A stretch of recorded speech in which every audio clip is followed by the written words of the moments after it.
In Ottawa, the prospect of a snap federal election is now off the table, but the opposition is continuing to push for answers from the government about its handling of the pandemic. It wants a committee formed that would have sweeping powers to call cabinet ministers as witnesses and force the government to hand over thousands of documents.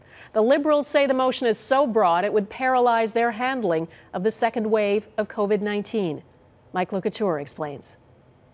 I think the member opposite is right, that when we work together, Canadians appreciate it and our response is stronger.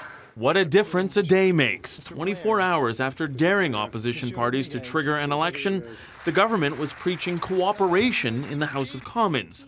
But the latest Conservative motion is calling for a full review of the government's response to the first wave of the pandemic, including the rollout of rapid tests and the procurement of protective equipment. So we can prepare better for the second and possibly future waves of COVID-19.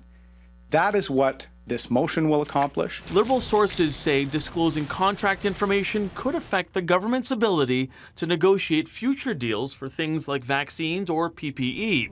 Health officials would have 15 days to produce all documents, which the government argues is too tight of a timeline for the mountain of work. The government is willing to work with the opposition to come up with a timeline that is reasonable. Now, that sense of collaboration in Parliament also had a hint of condemnation, with the leader of the Bloc Québécois telling the Liberals to stop threatening votes of non-confidence. They take all the businesses who need help in Canada and they stick a knife under their throat.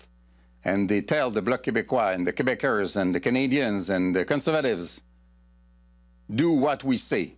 One government source tells Global News they don't want a repeat of Wednesday's political drama. But the reality is that threat will remain as long as we have a minority government. Donna? Okay, Couteur in Ottawa, thank you.